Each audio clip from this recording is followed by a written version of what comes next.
Welcome back to the show. Well, we are a country of technological firsts. The first to get FPOS, the first to roll out PayWave, and the first to interact with Facebook's new timeline feature. The Economist magazine has pointed this out, saying we are proving to be the perfect location for software and app developers, along with social networks, to discreetly test their products. So, why is this, and what is in it for us? Well, Microsoft New Zealand's boss, Paul Muckleston, is here to join us. Good morning to you, Paul. Nice and early. Thank you. Why is New Zealand, why are we such a good testing ground? Why are we the good guinea pigs around the world? Well, I think it has been going for some time, and I think if you go back, 20, 30, 40 years, there's been plenty of examples of, things being done here first. When we first tested out the FPOS network first, then we rolled it out, then we did get PayWave. Vodafone's done things in the past. We did get the timeline first from Facebook. Microsoft's done things, so has LinkedIn. And I think there's some really good reasons for that. If you look at New Zealand, we're a small but very developed country. We're a long way from a lot of the other markets, yet we've also got, I think, very sophisticated and well-informed consumers.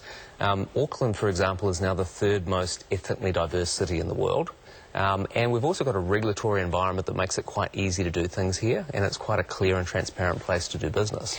The isolation's an interesting one, though, isn't it? Because it works for us, but it also means for the companies, if something goes horribly wrong, they can sort of contain the problem because we're so far away. I think that's very much been the case in the past. I think these days with digital tech, everything's out on Twitter anyway, so if something goes horribly wrong, people are going to hear about it fast. Yeah. But I think what it means is you can do things in New Zealand and you can see how it ripples across the country, and I think when you look at New Zealand, it's a perfect microcosm of much larger countries in Western Europe or the US, in terms of there's a lot of similarities in terms of the demographics.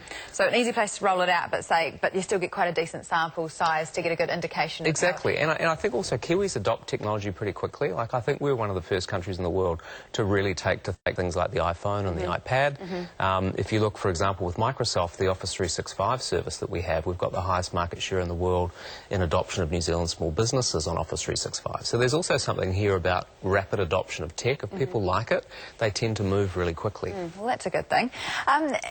New Zealand, is there anything in it for us? I mean, we don't want to feel like guinea pigs. Are we seeing any benefits? Well, I think it's, look, it's all very good that we're an early adopter market and we consume technology quickly. I think what's actually even more exciting, and partly because of the very reasons why people want to test tech here, is that the tech sector is now the third largest export earner after dairy and tourism. There's over 15,000 tech companies, there's over 2,000 startups, and what you're seeing now is we've got a very vibrant sector that's growing very rapidly. And what you tend to find in New Zealand, for exactly the same reasons that I mentioned before, is that tech companies here tend to scale quickly. They either fail fast, or because they exhaust their local market opportunities so quickly, they go global really fast. And so there are literally hundreds of New Zealand tech companies that are doing extremely well, based out of New Zealand, selling to the world. So we're not just good tech consumers and guinea pigs, we're also great technology creators. So being early adopters by nature, we are making it a great place to be a startup company. I think it is, and I think, look, just generally New Zealand's got a fantastic, reputation. I mean, I've worked in Europe, we were talking about that before. I think when you come from New Zealand, people are quite open to engaging with you. We've got a positive reputation. I think all those things help. I think what we do need is, we need to get the skills gap addressed. We estimate there's about 5,000 to 10,000 job shortages in the tech sector, or rather people shortages for jobs in the New Zealand tech sector.